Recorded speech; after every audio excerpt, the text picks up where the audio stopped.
Good evening. आज अपने एक ऐसा टॉपिक लेके आए हैं जो कि काफ़ी सारे कंपटीशन्स एग्ज़ाम्स में भी पूछा जाता है, बोर्ड के क्लासेस में भी पूछा जाता है और इसका वेटेज काफ़ी जगह होता है और बहुत ही इजी सा टॉपिक है। अगर अपने इसको अच्छे से अगर कवर करें तो काफ़ी इजी है।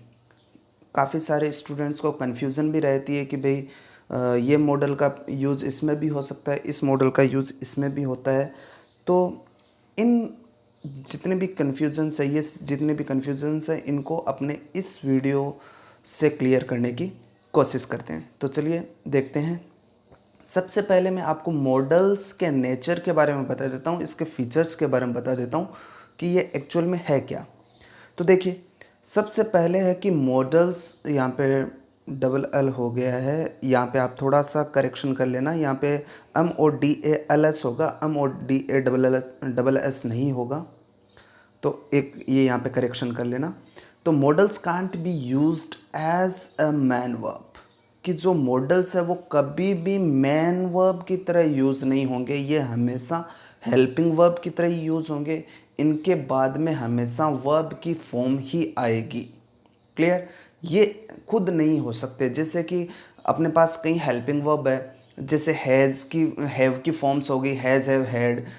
डू की फॉर्म्स हो गई डू, डज, डिड। तो ये, और बी की फॉर्म्स हो गई इज, एम, आर, वॉज, वर। ये जो फॉर्म्स है ये आपके हेल्पिंग होने के साथ साथ में मेन वर्ब की तरह भी यूज हो सकती है। जैसे आई डू नॉट नो, तो डू के बाद में अपन ने नोट लगा कि वर्ब की फर्स्ट फॉर्म नो भर दी। यहाँ पे डू है वो आपका हेल्पिंग वर्ब है, नो है वो आपका वर्ब की फर्स्ट फॉर्म है। इसी डू को आप मैन वर्ब की तरह भी यूज कर सकते हो। जैसे आई डू वर्क, में काम करता हूँ, ठीक है। ही डज वर्क, वह काम करती है। इस प्रकार से आप do, does, did, has, have, had, is, am, are, was, were, इन सब को आप मैन वर्ब भी बना सकते हो। लेकिन मॉडल्स को आप कभी भी मैन वर्ब्स नहीं बना पाओगे। इसका फर्स्ट फीचर हो गया। सेकंड देखो, मॉडल्स के बाद में हमेशा वर्ब की फर्स्ट फॉर्म आएगी। Modals are always followed by first form. Clear? First form से हमेशा फॉलो होंगे ये। एक और बता दूं, मॉडल्स के बाद में अगर बी आ जाए, जो कि मैंने जब टेंस आपको पढ़ाया था तो उसमें मैंने ये डिटेल से बताया है कि भाई अगर मॉडल आ जाए तो उसके बाद वर्ब की फर्स्ट फॉर्म आएगी। अगर मॉडल के बाद में आपके बी दे दे, उसके बाद में आपको थर्ड फॉर्म भरनी रहेगी। और अगर मॉडल के बाद में अगर हैव दे दे तो भी आपको थर्ड फॉर्म भरनी रहेगी उस केस में। लेकिन अगर आपको खाली मॉडल मिलता है तो वो उसमें आपको हमेशा फर्स्ट फॉर्म ही भरनी रहेगी। फिर से बता दूं, कंफ्यूज मत होना। जैसे कि आप कह दोगे कि सर ये पास्ट का मॉडल है तो सेकंड फॉर्म आ सकती है। जैसे कुड पास्ट का शो कर रहा है, जैसे आई कैन रन फास्ट, मैं तेज़ दौड़ सकता हूँ। ये प्रेजेंट है, आई कुड रन फास्ट, मैं तेज़ दौड़ सकता था। तो पास्ट है तो आप सेकंड फॉर्म लगा दो। नहीं, ऐसा कुछ नहीं होगा। इसे मैं आगे भी क्लियर कर दूंगा। फिर देखिए, the number and the person of the subject do not affect the model, कि जो नंबर और जो पर्सन है, मतलब सिंगुलर सब्जेक्ट हो चाहे प्लूरल हो। जैसे कि मान लो कि दे है तो दे के साथ में आप हैज का यूज़ नहीं कर सकते, हैव का करोगे। सी है तो सी के साथ में आप हैव का यूज़ नहीं कर सकते, हैज का करोगे। क्लियर? तो इस हिसाब से सब्जेक्ट के साथ में हेल्पिंग वर्ब हो चाहे मेन वर्ब हो, ये एग्रीमेंट करते हैं। लेकिन मॉडल ऐसा है कि भाई चाहे आपका सिंगुलर सब्जेक्ट हो चाहे प्लूरल सब्जेक्ट हो, सेम ही मॉडल अप्लाई होगा। एक बात। दूसरी बात, तो चाहे फर्स्ट पर्सन हो चाहे सेकंड पर्सन हो चाहे थर्ड पर्सन हो चाहे कोई सा भी पर्सन क्यों ना हो, इससे उसके ऊपर कोई फर्क नहीं पड़ेगा। जैसे the boy will play, will है वो आपके मॉडल है, तो सिंगुलर सब्जेक्ट है, एक लड़का था तो भी विल का भी यूज़ किया है। सेकंड वाले में जो बॉयज़ हो गए हैं, प्लूरल हो गया, फिर भी विल का ही यूज़ किया गया है। नेक्स्ट देखते हैं। देखो, modals are use to express different notions or mood. Notions कहते हैं विचार को, भाव विचार को, मतलब कि आपके भाव उस समय क्या है, या फिर मूड मतलब आपका मूड बताते हैं। ठीक है? ये इनकी एक डेफिनेशन है मॉडल्स की कि भाई मॉडल्स किसे कहते हैं। तो वो वर्ड्स होते हैं जो नोशंस या फिर मूड बताते हैं। अब मैं आपको ये और क्लियर कर दूं कि भाई जो मॉडल्स है वो आपके प्रेजेंट और पास्ट में आप इसको कैटेगराइज कर सकते हो। जैसे कैन है वो आपका प्रेजेंट है, इसका पास्ट आपका कुड हो जाएगा। मे प्रेजेंट, माइट है वो आपका पास्ट हो गया। सेल, शुड, विल का वुड, फिर मस्ट, ओट और नीड, इनके आप पास्ट नहीं बना सकते। फिर डेयर है, डेयर का आप प्रेजेंट बना सकते हो लेकिन पास्ट आप नहीं बना सकते। इसी प्रकार से जो आपका यूज्ड है मॉडल, उसका आप प्रेजेंट नहीं बना पाओगे, वो हमेशा आपका पास्ट में रहेगा। ये चीज़ मैंने इसके लिए कैटेगराइज करी है कि भाई ये ज़रूरी नहीं कि पास्ट का अगर मॉडल है तो वो पास्ट ही बताएगा आपको। आगे जो एग्जांपल्स आपको मिलेंगे उनमें आप देखोगे कि भाई ये पास्ट के साथ साथ में प्रेजेंट या फिर फ्यूचर भी बता पाएंगे। इनके एग्जांपल्स अपने आगे लेंगे। और ये आपको मैं बता दूं 13 होते हैं नंबर में, these are 13 in number. Clear. फिर देखिए मैंने यहाँ पे नोट डाल के इसको मेंशन कर दिया है कि माइट, कुड, वुड, शुड, ये जो पास्ट होने के बाद में भी प्रेजेंट और फ्यूचर टाइम भी बता सकते हैं। जैसे it might rain today, might है तो माइट का जो आपके अगर उसमें अपने कैटेगरी में देखें तो ये पास्ट में आता है। मैं प्रेजेंट है, माइट पास्ट था। लेकिन यहाँ पे इट माइट रेन टुडे तो इसकी फॉर्म तो पास्ट है लेकिन इसका सेंस है वो प्रेजेंट दे रहा है कि आज शायद ही बारिश होगी, आज शायद ही बारिश हो सकती है। इस प्रकार से आपका सेंस रहेगा। इट माइट रेन टुमारो, अब यहाँ पे देखो टुमारो आ गया तो ये फ्यूचर का सेंस दे रहा है कि भाई कल शायद ही बारिश होगी। इस हिसाब से फॉर्म तो अभी भी इसके पास है लेकिन सेंस है वो इसका फ्यूचर है। फिर देखिए कुड यू हेल्प मी, क्या आप मेरी मदद कर सकते हो। तो कुड है वो पास्ट का हो गया, प्रेजेंट कैन था पास्ट का हो गया, फिर भी सेंस है वो प्रेजेंट का बता रहा है कि क्या आप मेरी मदद कर सकते हो, मतलब अभी कर सकते हो क्या, इस हिसाब से इसका सेंस है। फिर नेक्स्ट में अब इनके अपने, ये तो मैंने आपको कुछ बेसिक नॉलेज इसका दे दिया। अब अपने स्टेप बाय स्टेप कौन सी चीज़ क्या बताती है वो पढ़ते हैं नेक्स्ट पेज में। देखिए सबसे पहले मैं बात करता हूँ परमिशन। परमिशन बताने के लिए आप कौन से मॉडल्स का यूज़ करते हो वो अपने इसमें डिस्कशन करेंगे। देखिए परमिशन है वो दो प्रकार से हो सकती है। फर्स्ट है आपके फॉर्मल और सेकंड है इनफॉर्मल। फॉर्मल मतलब कि ऑफिशियल और इनफॉर्मल मतलब कि आपके रिलेटिव्स, फ्रेंड्स, इनमें जो भी काम होंगे। जैसे लेटर्स का कैटेगरी भी आप करते हो फॉर्मल इनफॉर्मल। तो इनफॉर्मल का मतलब हो गया कि वो लेटर्स जो कि आप अपने फ्रेंड्स, अपने रिलेटिव्स को सेंड करते हो वो आपके इनफॉर्मल होते हैं। और फॉर्मल का मतलब ऑफिशियल हो गया। तो अगर मान लो कि परमिशन को भी अपने दो कैटेगरी में डिवाइड करेंगे, फर्स्ट है फॉर्मल, सेकंड है इनफॉर्मल। जो फॉर्मल है वो आपके में से शो होगा और जो इनफॉर्मल है वो आपके कैन से शो होगा। इनके एग्जांपल्स देखते हैं। जैसे मे आई कम इन सर, ये आपके फॉर्मल परमिशन हो गई। और can I take your pen, ये आपके इनफॉर्मल परमिशन हो गई। तो कैन का प्रयोग आप कब करोगे, जब आप इनफॉर्मल किसी से परमिशन मांगोगे या फिर आप किसी को इनफॉर्मली परमिशन दे रहे हो, तब आप कैन का यूज करोगे। और मे का आपको मैंने बता दिया है कि भाई फॉर्मल परमिशन के लिए होगा। तो ये जैसे मान लो कि सर हो गया, मैडम हो गया, इस प्रकार से आगे वर्ड्स आपको मिल जाए।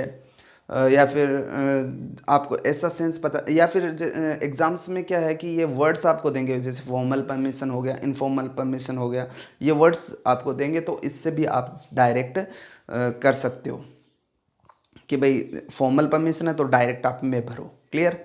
फिर नेक्स्ट देखिए एबिलिटी, स्ट्रेंथ कह दो, पावर कह दो, चाहे कैपेसिटी कह दो, ये सब बाकी की एक ही चीज़ें हैं। अगर एक वर्ड आप अच्छे से समझ लेते हो, एबिलिटी।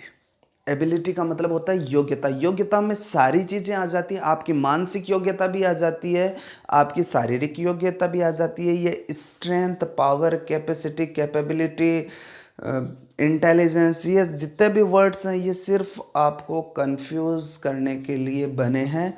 इनका कोई सेपरेट वैल्यू नहीं है। इनकी एक ही बात है कि एबिलिटी, एक ही वर्ड में इनको अपने डिफाइन कर सकते हैं अगर समझने जाएं तो। वरना क्या है कि अलग अलग राइटर्स, अलग अलग ग्रामरियंस, अलग अलग टीचर्स कुछ अलग वो अपना चाहते हैं। अगर वो सारे ही एक जैसी चीज़ बताने लगे तो फिर उनकी मतलब कि अलग से फिर वो डिमांड नहीं रहेगी कि भाई इन्होंने कुछ अलग बताया। तो वो क्या करते हैं, ऐसे वर्ड्स की लिस्ट बना देते हैं, आप लोगों के लिए वो एक बहुत बड़ा बर्डन बन जाता है। तो इन चीज़ों को समझो कि एबिलिटी ही सब कुछ है। एबिलिटी आपके दो प्रकार की हो सकती है, एक तो मेंटल एबिलिटी और एक फिजिकल एबिलिटी। मेंटल एबिलिटी में आपके जितने भी आप मतलब कि जो मानसिक रूप से काम कर सकते हो वो है, और फिजिकल एबिलिटी में आपके शारीरिक, तो स्ट्रेंथ आपके शारीरिक है, पावर भी आपकी शारीरिक है, कैपेसिटी है वो आपके मेंटल और फिजिकल दोनों हो सकती है। इंटेलिजेंस है वो आपके मेंटल हो गई। तो इस प्रकार से है चीज़ एक ही एबिलिटी। क्लियर। तो देखिए एबिलिटी है वो आपके दो प्रकार की हो सकती है, एक तो प्रेजेंट में हो सकती है, एक पास्ट में हो सकती है। ये ज़रूरी नहीं कि भाई जो अब आपकी पास्ट में थी एबिलिटी वो अभी भी है। आपके दादाजी, बूढ़े बुजुर्ग आपको कई बार ताना मारते होंगे कि भाई तेरी उम्र में था तो मैं तो ये कर लेता था, तू है कि कुछ कर नहीं पाता। तेरी उम्र में था तो मैं 20 किलोमीटर तक पैदल जाके आ जाता था। हम लोग तो 10-10 किलोमीटर ऐसे ही ट्रैवल करते थे। तो आपके भी मन में कभी ऐसा क्वेश्चन आता कि दादाजी फिर अब क्यों नहीं, अब क्यों नहीं जा सकते, अब आप मेरे को क्यों कह रहे हो कि ये काम करके आ। भाई उस समय जा सकते थे 10 किलोमीटर, तो अब 2 किलोमीटर 3 किलोमीटर जा सकते। लेकिन ऐसा नहीं है, क्यों? क्योंकि ये उनकी फिजिकल एबिलिटी उस टाइम थी। समय के साथ साथ में उनके बुढ़ापा आया, बुढ़ापा आने के कारण अब वो एबिलिटी नहीं रही है। हो सकता है वो अपने ज़माने में ज़बरदस्त तीरंदाज रहे हों, ज़बरदस्त शूटर रहे हों, लेकिन अभी उनको 5 फीट दूर रखी हुई चीज़ भी नहीं दिखाई देती। क्यों? क्योंकि उन बुढ़ापा आ चुका है। तो वो उनकी जितनी भी एबिलिटीज़ थी वो पास्ट में थी, अब भी नहीं है। क्लियर। वो कह सकते हैं कि बेटा तेरी उम्र में मैं इतना खा जाता था, इतना पी जाता था, इतना मैं दौड़ जाता था, वो चीज़ें थी, वो उनकी पास्ट में थी, अभी नहीं है। तो इन चीज़ों को डिफाइन करने के लिए अपने एबिलिटी यूज करते हैं, जो दो प्रकार की है, प्रेजेंट और पास्ट। तो प्रेजेंट की एबिलिटी बताने के लिए अपने यूज करेंगे कैन का, और पास्ट की एबिलिटी बताने के लिए अपने यूज करेंगे कुड का। क्लियर। जैसे मैं कह सकता हूँ कि I can run very fast, मैं बहुत तेज दौड़ सकता हूँ, this is my present ability, ये मेरी प्रेजेंट की एबिलिटी है।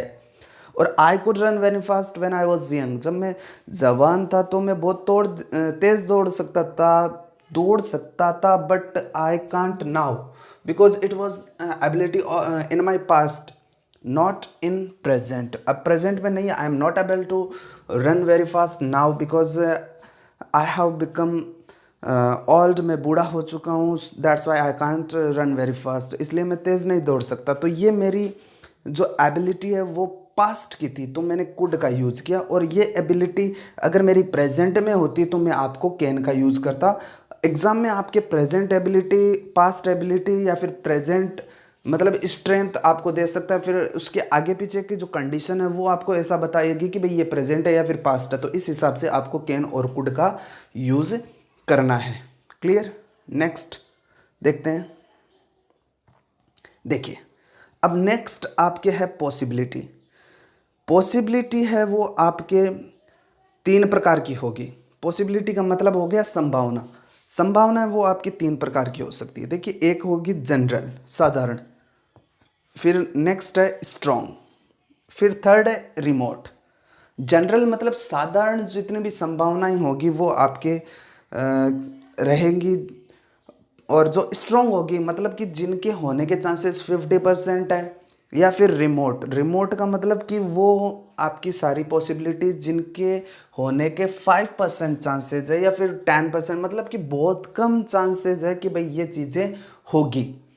तो वो संभावनाएं हैं वो आप रिमोट पॉसिबिलिटी की कैटेगरी में डालोगे, या फिर आप इसको कह सकते हो वीक पॉसिबिलिटी, मतलब बहुत ही कमज़ोर संभावना। इस प्रकार से आप पॉसिबिलिटी को भी 3 कैटेगरी में डिवाइड करते हो। फर्स्ट है जनरल, साधारण, दूसरा है स्ट्रॉन्ग मतलब जिसके होने के बहुत ज़्यादा चांसेस है, थर्ड है रिमोट। क्लियर। अब देखिए जनरल पॉसिबिलिटी को बताने के लिए अपने यूज़ करेंगे कैन का। ठीक है, जनरल को बताने के लिए किसका यूज करेंगे, कैन का। और स्ट्रॉन्ग पॉसिबिलिटी को बताने के लिए अपने यूज करेंगे मे का। फिर है रिमोट पॉसिबिलिटी को बताने के लिए अपने यूज करेंगे माइट का। General can, strong may, remote might. इसमें कंफ्यूज मत हो जाना कि सर पीछे मे का प्रयोग आपने परमिशन में बताया था, इसलिए मैं अलग अलग कैटेगरी बना के इसको बता रहा हूँ कि परमिशन में भी इसका यूज हो सकता है, पॉसिबिलिटी में भी मे का यूज हो सकता है, और माइट का भी इसमें यूज हो सकता है। तो हर चीज़ कैटेगरी वाइज आपको ध्यान में रखनी है कि कौन कौन सी कैटेगरी में कौन कौन सा मॉडल यूज हो सकता है। ठीक है, फिर नेक्स्ट देखते हैं कि इनके एग्जाम्पल्स। देखिए, एक मूवी आई थी जो इंडिया में डांस बेस्ड सबसे पहली मूवी थी, उस मूवी का नाम ही था कि एबीसीडी। उस मूवी का नाम ही आपके क्या था, एबीसीडी। तो उस एबीसीडी मूवी में आपको क्या बताया गया था कि भी जो डांस है उसके लिए आपको अलग से एफर्ट नहीं डालना पड़ता है, कि भाई डांस तो कोई भी कर सकता है, ये एक जनरल पॉसिबिलिटी है। अलग बात है कि भाई उसमें महारत पाने के लिए आपको वर्क हार्ड करना पड़ेगा। लेकिन अगर मान लो कि आप जनरली जैसे कि शादी ब्याह में कोई भी नाच लेता है, किसी को भी अगर आप हाथ पकड़ के ले जाओगे तो वो डांस जरूर करेगा। तो उस मूवी का नाम था एबीसीडी। तो उसमें भी साधारण संभावना थी कि भाई कोई भी डांस करता है, तो उसने भी अगले ने कैन का प्रयोग किया है, जिसकी फुल फॉर्म थी एनीबॉडी कैन डांस। तो उसने भी कैन मॉडल का यूज किया, ये साधारण संभावना थी। जैसे अपने कह सकते हैं, एक और एग्जांपल मैं दे दूं, जैसे कि टेलीविज़न है वो मीडियम फैमिली जो भी है, मध्यम परिवार, उनमें सब में मिल सकता है। तो अपने कह सकते हैं कि भाई television can be found everywhere, कि भाई टेलीविज़न तो हर कहीं पे आपको मिल जाएगा, कहीं पे भी मिल जाएगा, मतलब कि एक साधारण संभावना है। जैसे अपने कह सकते हैं कि mobile phone can be found everywhere, कि भाई आज के ज़माने में मोबाइल फ़ोन है। अलग बात है कीपैड वाला है, जियो वाला है, कि स्मार्टफोन है, या फिर कोई भी लाख रुपए वाला फ़ोन होगा, वो अलग डिपेंड करता है। लेकिन फ़ोन आज हर घर में मिल जाएगा, ये एक साधारण संभावना आप घर बैठे ही बता सकते हो कि भाई इसमें तो कोई ज़्यादा सोचने वाली है नहीं, इसमें तो पक्का आप उनके घर पे जाओगे तो फ़ोन तो मिल ही जाएगा, ये एक संभावना है। क्लियर। तो फिर ऐसी जनरल संभावनाओं को बताने के लिए आप कैन का यूज कर सकते हो। फिर जैसे फायर कैन बर्न एनीथिंग, ये भी जनरल है कि भाई जो आग है वो कुछ भी जला सकती है, ये साधारण बात है। तो फायर कैन बर्न एनीथिंग। अगर मैंने कैन के साथ में अगर नॉट का यूज कर दिया तो वो इम्पॉसिबिलिटी भी बताता है। यहाँ पे मैंने मेंशन नहीं किया, फिर भी आपको मैं बता देता हूँ कि इम्पॉसिबिलिटी बताने के लिए भी कैन नॉट का प्रयोग कर सकते हैं। जब कैन का प्रयोग अपने पॉसिबिलिटी बताने के लिए कर सकते हैं, तो कैन नॉट का यूज आप इम्पॉसिबिलिटी बताने के लिए कर सकते हो। जैसे फायर कैन बर्न एनीथिंग, की जो आग है वो कुछ भी जला सकती है, तो ये जनरल है। अगर मैं इसके साथ में नोट का यूज करूं, जैसे मान लो आइस का मैं एग्जांपल ले लेता हूं, बर्फ का। तो जैसे कि ice can not burn anything, कि जो आइस है वो कुछ भी नहीं जला सकती। क्यों नहीं जला सकती? क्योंकि आइस में वो क्वालिटीज नहीं है जो कि फायर में है। ठीक है, तो ये उसके लिए इम्पॉसिबल थिंग है वो जलाने के लिए। क्लियर। फिर है, या फिर जैसे कि मान लो कि I can not do this, में ये नहीं कर सकता, तो ये भी तो मैं नहीं कर सकता, ये मेरी एबिलिटी है, तो मेरे लिए इम्पॉसिबिलिटी भी हो सकती है कि भाई ये काम मेरे लिए इम्पॉसिबल है, मैं 200 केजी वेट नहीं उठा सकता, this is out of my strength, ये मेरी स्ट्रेंथ से बाहर है। तो अदर वे में कहें तो it is impossible for me, ये मेरे लिए इम्पॉसिबल भी है। तो फिर देखिए, नेक्स्ट है आपका जो 50% चांसेस, फैक्चुअल, जिसे अपने कहते हैं फैक्चुअल, मतलब कि आप इधर उधर की परिस्थिति को देखकर आप कोई चीज़ को एज्यूम करते हो, तो वो आपका फैक्चुअल हो गया। आप कह सकते हो there are clouds in the sky, भी आसमान में बादल है, तो इट मे रेन टुडे, कि आज शायद बारिश होगी। क्यों आप पक्का क्यों नहीं कह सकते? पक्का आप इसके लिए नहीं कह सकते क्योंकि पॉसिबिलिटी है कि ये एकदम संभावना है, काफ़ी ज़्यादा संभावना, श्योरिटी नहीं है। अपन बात कर रहे हैं पॉसिबिलिटी की, not we are talking about surety. Surety की अपने बात नहीं कर रहे हैं। श्योरिटी होगा तो वो आगे हो जाएगा। अब आगे अपने बात करेंगे कि भाई उसको अपने विल में बता सकते हैं, मस्ट में बता सकते हैं, वो अलग चीज़ है। तो जैसे कि अगर बारिश होगी होगी 100% है तो इट विल डेफिनेटली रेन, कि बारिश होगी। लेकिन यहाँ पे अपने पॉसिबिलिटी बता रहे हैं कि भाई आसमान में बादल है यार, बारिश होगी, शायद बारिश होगी, ऐसा अपने पॉसिबिलिटी बता रहे हैं। तो इस प्रकार से मेक का इसमें यूज आप करते हो, ठीक है। फिर देखिए माइट का use remote possibility. Remote possibility मतलब बिल्कुल कम चांसेस। जैसे कि मान लो कि किसी के आने का समय था और मतलब वो काफ़ी लेट हो चुका है, अब कोई आने के चांसेस नहीं बचे हैं, तो आप माइट का यूज़ कर सकते हो। या फिर जैसे कि मान लो कि मैं बारिश के लिए यूज़ करूँ इसका, तो जैसे मान लो कि मौसम एकदम साफ है, the weather is clear. Third जो है वो देख लीजिए कि द वेदर इज क्लियर, कि भाई जो मौसम है वो एकदम साफ है। इट माइट रेन टुडे, आज शायद ही बारिश होगी। ये रिमोट पॉसिबिलिटी है, बहुत कम चांसेस है। लेकिन अपने ये नहीं कह सकते कि भाई बारिश होगी ही नहीं।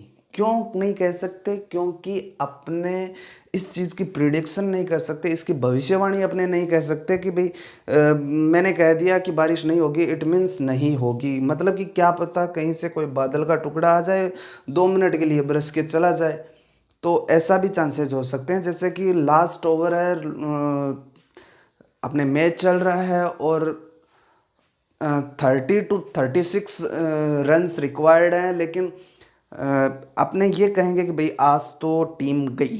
क्यों?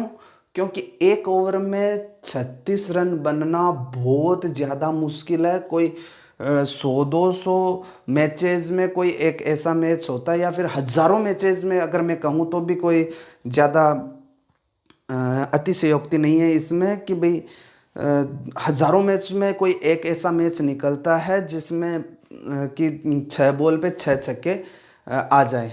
तो ऐसे चांसेस मतलब बहुत कम होते हैं, लेकिन इम्पॉसिबल नहीं है, लेकिन है बहुत कम चांस। तो अपने इसमें माइट का यूज कर सकते हैं कि इंडिया माइट विन टुडे, कि शायद ही आज भारत जीतेगा। तो इस प्रकार से the weather is clear, it might rain today, कि शायद ही वो आ जाएगा। फिर देखिए इट इज़ 11 PM, ऊपर वाला सेंटेंस है कि इट इज़ 11 PM, कि 11 बज चुके हैं। ही माइट कम नाउ, अब वो शायद ही आएगा क्योंकि 11 बज चुके हैं। उसको आना था तो वो आ जाता, लेकिन अब शायद ही आएगा, अब शायद वो कल आएगा। ही मे कम टुमारो, कि वो कल आ सकता है। तो अपने कल के चांस बताइए कि भाई कल ही वो आएगा, शायद आज नहीं आएगा, आज बहुत कम चांसेस बचे हैं। तो अपन ने माइट का यूज़ कर दिया। तो चलिए आज के लिए इतना ही।